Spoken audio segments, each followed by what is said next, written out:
hyper partisan and polarized political climate right now. The one big beautiful bill, Connecticut budget, fiscal crisis. We didn't have any money, volatility cap, fraud, waste, and abuse. There are winners and losers in this.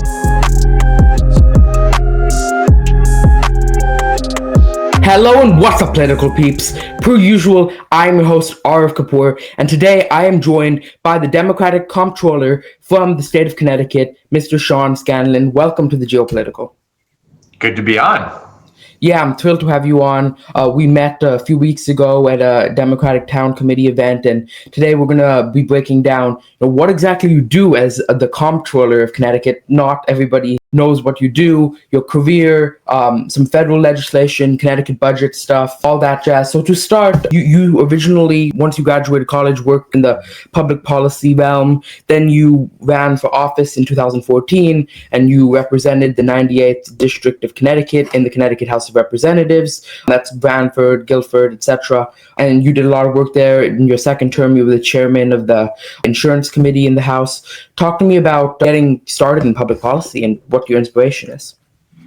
Well, first of all, thank you again for having me on. I am one of the maybe more stranger people in the sense that I grew up in a very apolitical household. My parents never followed politics. We never talked about it. I don't even remember my parents voting when I was a kid. But when I was 16, I did a book report about Bobby Kennedy for a high school history class.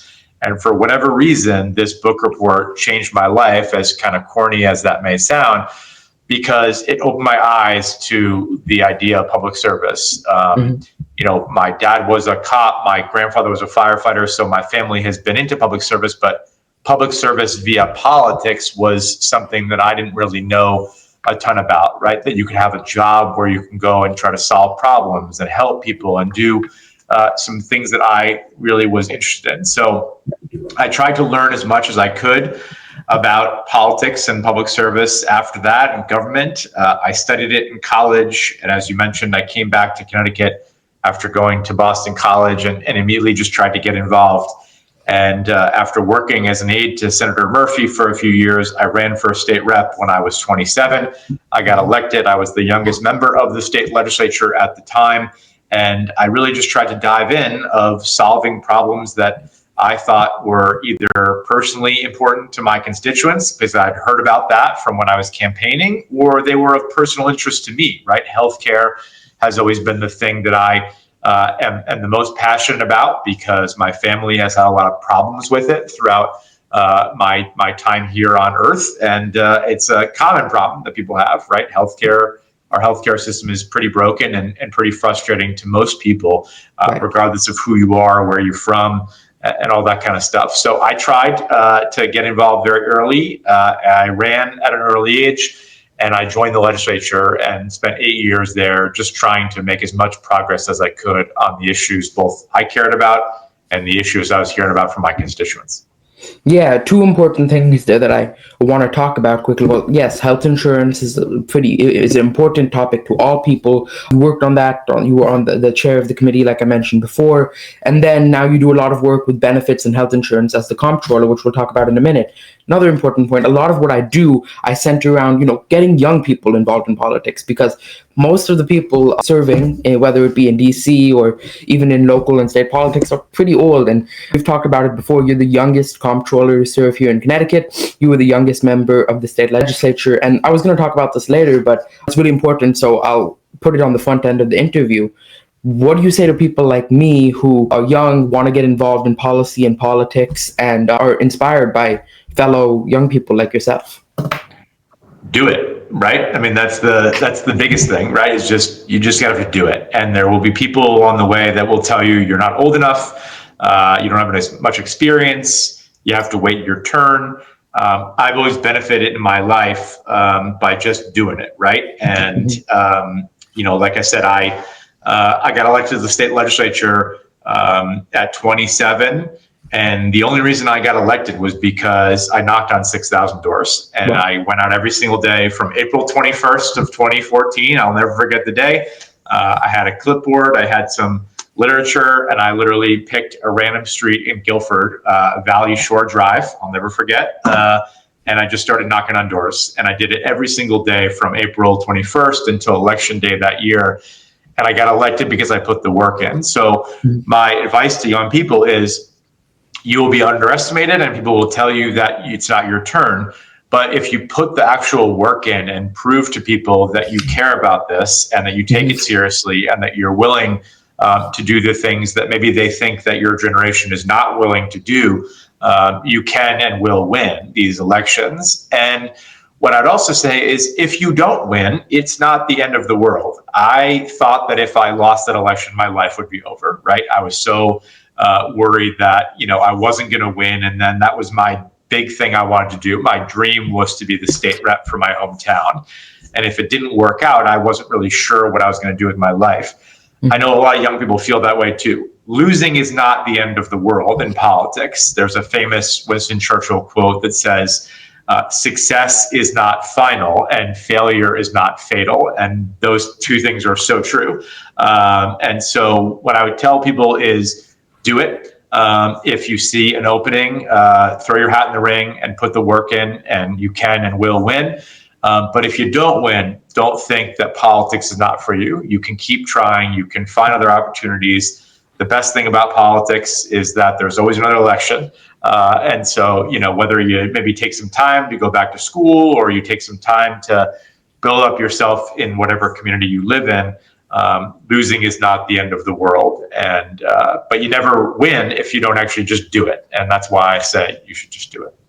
Right, that perspective that everybody can get involved and really should get involved and also should not be scared to get involved, I think is really important. But what do you say now we talk about your actual job as the State Comptroller? Now, a lot of people don't know what you do. Not all states have comptrollers. Connecticut is one of 20 states to actually have this position. And then within that, there's different types. But there's a few states that elect comptrollers in a partisan fashion. 9. Like we do, here in Connecticut. So essentially, from what I know about your job, you write the checks, you spend the money, pay people here in Connecticut, but that's my amateur way of phrasing it. Talk to me about your role.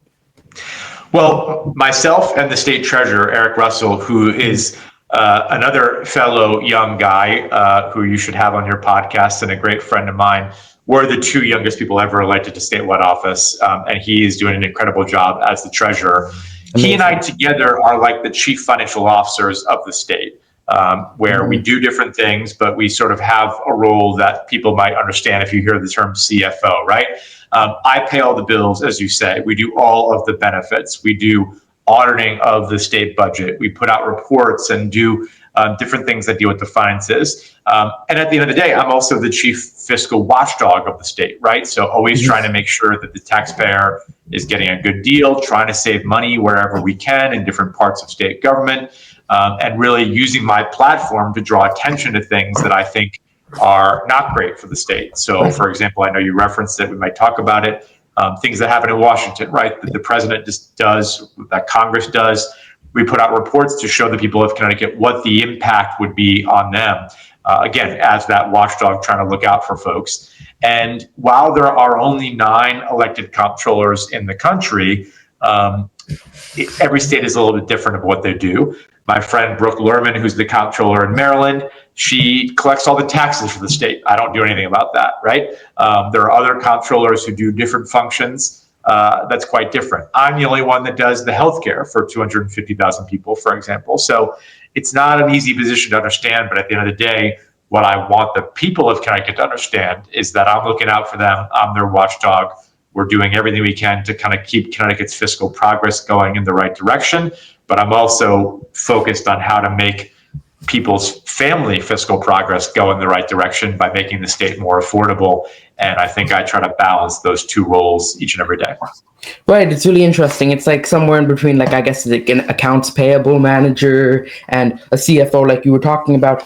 This is on your website. It says, just for the audience's sake, the mission is to provide accounting and financial services, to administer employee and retiree benefits, to develop accounting policy and exercise accounting oversight, and prepare financial reports for his state, federal, municipal government, and the public. So, explain different legislation, explain policy. I think that's a really cool position. It's kind of like, you serve the people and, educate them and also do this important healthcare work. What does a day look like, though? What does the day look like? Yeah, for you. Like, what's your plan for today, for example? A day in the life of the State Comptroller. That's what makes this job so interesting and attractive to me, which is that every single day is different, right? And I am in different parts of the state every day. I'm in my office right now in Hartford, but there are days when I'm on the road checking out different places in Connecticut. I don't know the exact count. I'm trying to get to every single city in town by the end of my first term, which ends next year. And I'm pretty close to doing it because I like to be out a lot, not doing just photo ops, but actually listening to people and talking to people about what they care about. My favorite part of being the state rep, as you mentioned, I had 2 towns, right? Now I have 169, and I have serious anxiety about the fact that I'm not on the ground as much as I was when I was a state rep, where you're in the grocery store and people are talking to you, you're on Main Street and people are asking you questions. So I like to be out and accessible as much as possible. I've literally put my cell phone number on my website so people can text me directly, and it's literally me that responds to it. It's not like a bot. I answer my own emails from the website email that's on there, right? I want to be accessible. Every day is different. So yesterday, I was touring the new People's Bank Arena, which used to be called the XL Center in Hartford. We've spent $150 million of state money to revitalize that arena as the main arena in Connecticut. It helps for economic development in Hartford, for the state of Connecticut. It's a great thing. And then later today, I'll have meetings about healthcare policy. And tomorrow I'm going to speak to the mayors and first selectmen of the New Haven area about property tax reform. So every day is different, and I love that about this job. But for me, a big piece of it is just getting out in the community and talking to folks and figuring out what they want us to be doing to help them in state government. Right, so you serve a bunch of different roles, but I think at the forefront of everything, like you were just talking about, is being close to the people you serve, the constituents, hearing what they have to say, right? I'm just going to take a minute. I want to break down a few of the pieces of your job. You work a lot with health insurance, like we've been talking about since the beginning of our conversation. What your time as the chair of the insurance committee in the House, how did that help you and kind of teach you or give you a different perspective on the current healthcare policy you do, if at all? It's a great question. So when I was in the legislature, I had no plan to run for comptroller. I started chairing the insurance committee because, as I mentioned, healthcare was personally important to me, and it was personally important to a lot of people. I spent 4 years just trying to learn as much as I could about the insurance system of this country and to try to make it better for people.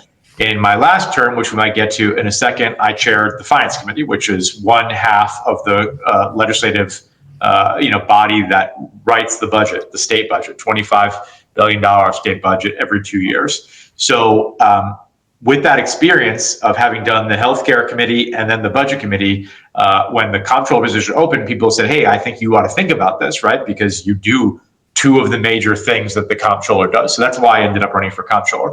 Okay. But back to your original question, though, when I chaired that committee, you really just try to focus on the 2 aspects of this, right? Is access and affordability. Those are the 2 main things that healthcare, how healthcare impacts your life. If you don't have access to it, meaning you can't get a doctor or you can't get an appointment, then you can't get healthcare. And if you can't afford it, even if you do have access, you can't get healthcare either. If we can make it more accessible and affordable, we will have done our job to make more people able to get the care that I believe that they need. I'm somebody who has always believed that healthcare is a human right and that everyone should have access to it. And the policies that I tried to put in place as the chair of the insurance committee and then now as the comptroller are all about just making sure everyone, regardless of who they are in Connecticut, has access to that affordable care. Right, that's really important. And then transitioning, you worked a lot on the finance committee, like you just mentioned. And when I originally met you, we talked about the Connecticut budget. This year's budget cycle, since it's an odd number year, the Connecticut legislature worked on the budget and the finance committee and all. But they broke these things called fiscal guardrails, right? And they broke them by $215 million. And I talked to Senator Stephen Harding. He's the Republican minority leader. About this issue, and he said that these guardrails were put into place to, whenever we got revenue at a point, we would spend it, and they were implemented at a point so we could save some stuff and keep money in the bank as a state, right? Instead of just spending whatever revenue we got. So as a comptroller, which I guess your role is kind of also executing part of whatever the state's budget is, right? Ultimately, what does this mean and for the long-term economic trajectory of the state that we're going beyond these guardrails that we set for ourselves and have helped us out the past decade or so? Sorry to transition so sharply. No, it's another good question, and I got to tell you a story in order to answer it. So 10 years ago, when I first got elected to the legislature, we were in the middle of a fiscal crisis, and all the things that I wanted to do as a young, ambitious, idealistic state rep were not really possible because we didn't have any money to do things like expand healthcare or make investments in green energy or build more affordable housing, right? We didn't have the money to do any of those things.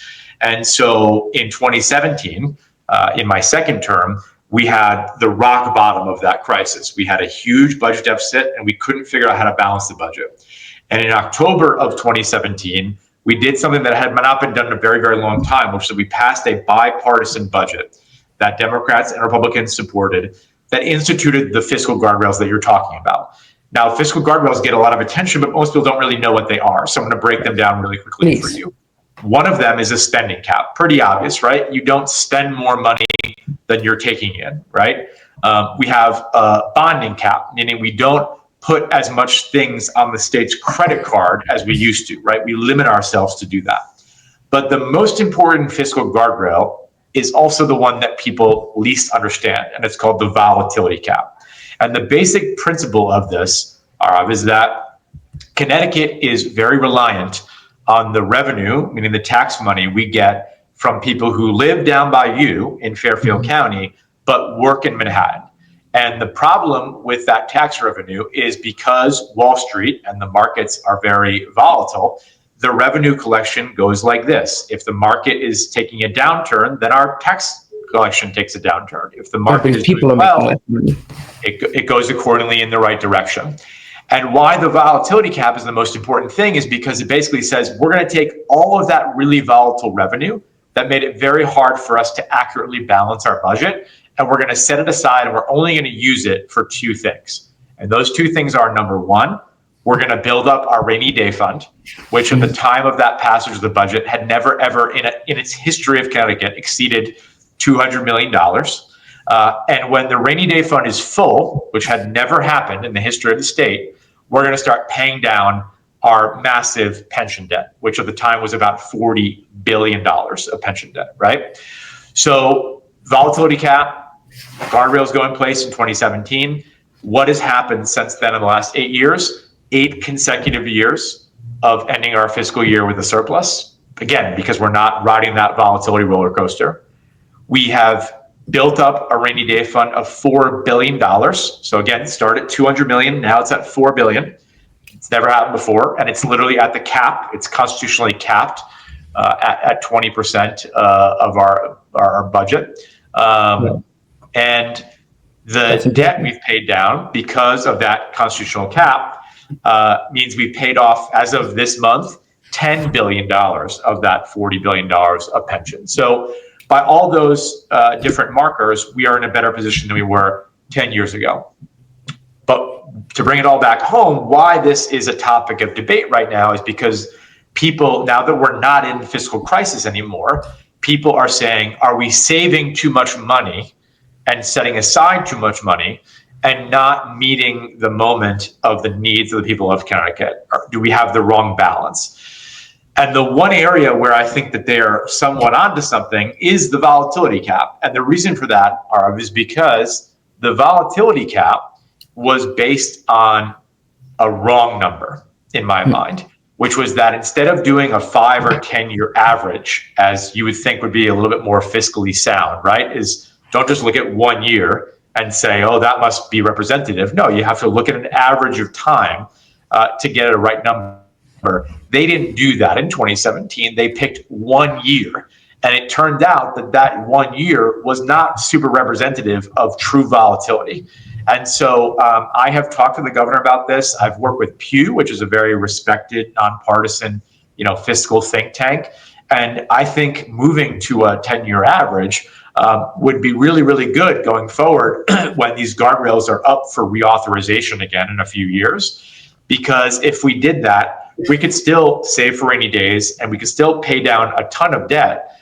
80% of it would not change. But that 20%, which is a couple $100 million, $300 to $400 million per year, we could be using that money instead to do the same things that I wanted to do as a freshman state rep. Make healthcare better, build more housing, build better roads and schools and bridges, and have a little bit more flexibility. So a long answer, I apologize, but basically the short answer is they have worked to put our state in a much better fiscal position, but I think we need to tweak them a little bit to make them sustainable in the long run, and that way they can do both the things that they're trying to do. Get us out of the fiscal mess that we're in, but also not sacrifice making the kind of investments that we do need to make right now to make Connecticut a more affordable place to live. Right, this is super important, and I appreciate you teaching me more about that and the rest of the audience, because I don't think that, especially that volatility component, I don't think most people know what that is or how these guardrails work. But we did go over by $215 million this year. Do you think that's okay, considering the kind of messed up scale that the volatility cap is at, and given the progress and how much better of a fiscal state Connecticut is in than when you were a freshman representative? When you say go over, you're talking about the surplus, that we have a $250 million surplus? Yes. Yeah, no, I don't think that that's a bad thing, because I think it just means that Wall Street, I know it's a crazy time. Wall Street had a good year this year. It's a crazy, volatile moment on the stock market. There's a lot of uncertainty, but people still had a good year on Wall Street, and therefore we got more revenue coming in than we projected. Part of the reason why we got into trouble, in addition to the volatility back in the 2010s, was that we had very, very overzealous projections of what revenue was going to come in, right? And I think we've changed our revenue projections to be a little bit more conservative, which I think is good, right? Where we got into trouble was we'd say, oh, we're going to get all this money as a way to balance our budget. And then we didn't get that money because it was so overzealous of a prediction. Yeah. I'd rather be conservative with our estimates and then over deliver than I would to under deliver, in the sense that we then have to figure out how to make up that money somewhere else. That 250 just goes to doing what we're talking about, paying down debt. And in this year, importantly, I didn't talk about this, the governor and the legislature came to an agreement to take all of that money in this particular year to do the early childhood education endowment. Okay. Which I think is a really, really good thing as a dad of small kids, where my wife and I spend almost $3,000 a month for childcare. Wow. This is going to create universal childcare for anybody making less than $100,000 in our state. They won't have to pay for childcare or pre-K. That is a really, really revolutionary policy in my mind. That's very, very important. And so taking that revenue we're conservative on is just going to mean that more kids get to go to early childhood education and that we're paying down more debt. And I think that that's an okay thing. Yeah, I think investing in the youth is super important on all fronts. And your perspective on this whole situation has been super helpful, given your experience creating the budgets on the finance committee and now writing the checks, executing as a state comptroller. As we wrap up our time together, I know that I mentioned to you that we wanted to talk about this. When I originally met you, I asked you a question about the One Big Beautiful Bill. You published, your office, a great special examination of it. And, I really appreciate that in some more democratic leaning states like Connecticut, officials are, trashing the One Big Beautiful Bill. They're saying it's horrible, it's ruining everything in our country, mainly because they don't like Donald Trump. And I understand your position that you don't think that overall the One Big Beautiful Bill is moral or ethical or whatever it may be because of Medicaid cuts, etc. But you in your introduction to the special examination you released, you said, as the state comptroller, I have to call balls and strikes no matter who's at bat. And even given my negative understanding of all sports, I think it's important to commend your bipartisan support here. So I would say, just give me your overview on the pros and cons of the One Big Beautiful Bill. Yeah, and I appreciate you bringing that up. And what I wrote in the top of that, I personally wrote it, and it's gotten a lot of attention. We live in an incredibly hyper partisan and polarized political climate right now, and I hate that. I hate it. It's so much worse than when I started 10 years ago, and I really worry about it, not just for my own political and personal well-being, but also just for my kids and the country and the political climate that they're going to inherit. And I think part of the problem that I experience today is people often say to me, hey, I don't know where to go to get nonpartisan information anymore. If I go onto Fox News, I'm going to get right-wing spin on this. If I go on MSNBC, it's going to be left-wing spin, and then yada, yada, pick whatever news source you want. Our news has become polarized just like our politics. And it's important, I think, that people like me that have my job continue to present information in a neutral perspective. I obviously have opinions about everything that's happening because I'm a human being and I'm a politician. But the information that we put out, I try to make it as neutral as possible so that people can come to their own conclusions. Right. Here's mine. I think that there are good things in this bill that are going to help people in Connecticut. And there are some Democrats that would never say that, but I am, because I think it's true.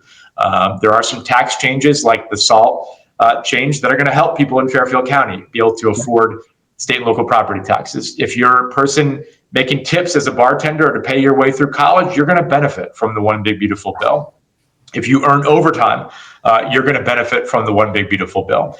However, the flip side of that coin is that to pay for a lot of those good things, they're doing things that I think are going to hurt people in Connecticut, namely by creating work requirements that have never existed for people to get Medicaid, which is health insurance for very poor people, disabled people, young children that have never existed before, that our office anticipates may mean that 100,000 people lose that health insurance. And then by shifting costs from Washington to Hartford to pay for SNAP, which is food assistance, nutrition assistance for needy people in our state. So from a moral perspective, I think that paying for tax cuts, mostly that go to very wealthy people that are going to be financed by very difficult cuts to our social safety net, is not a good net benefit for the state of Connecticut. But I want to be very clear to people that there are winners and losers in this thing, and people will be helped by it. But I think the net harm of the state outweighs the positive changes that are going to happen for the entirety of the state. Right, and you outline in your plan the extension of the TCJA from 2017, and then, like you mentioned, the SALT cap, no tax on tips, but then also the Medicaid work requirements. Interesting perspective I've come about in some of my research. There is, what the administration calls fraud, waste, and abuse, right? As with every program of this nature, but also in Connecticut, we have to understand, and I think everybody thinks differently of the work that they're doing in their state, right? But ultimately, there is, things that we can clean up, right? Do you think that bringing this funding back to Hartford will make the legislature and people like yourself look deeper into where people don't need Medicaid or where a single dad should be working? You know what I mean? And the work requirements mean something, right? Well, first of all, there's always waste, fraud, and abuse in every program, and we should be finding it. And since 1789, the person who's had my job has been trying to find it, right? And we find examples of this all the time.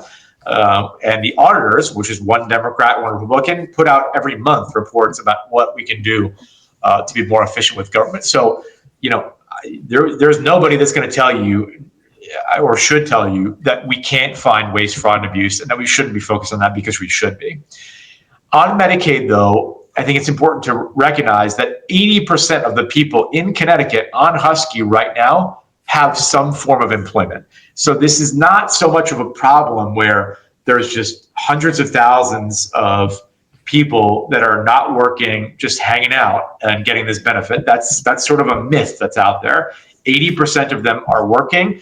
Like I said, the other 20%, a lot of them can't work. They're young, they're children, or they're disabled, or they can't find meaningful employment. So nobody's against rooting out waste, fraud, and abuse. And I'm somebody who believes that we should look at every single Democratic and Republican priority program that's in our budget and basically determine whether it's still working anymore.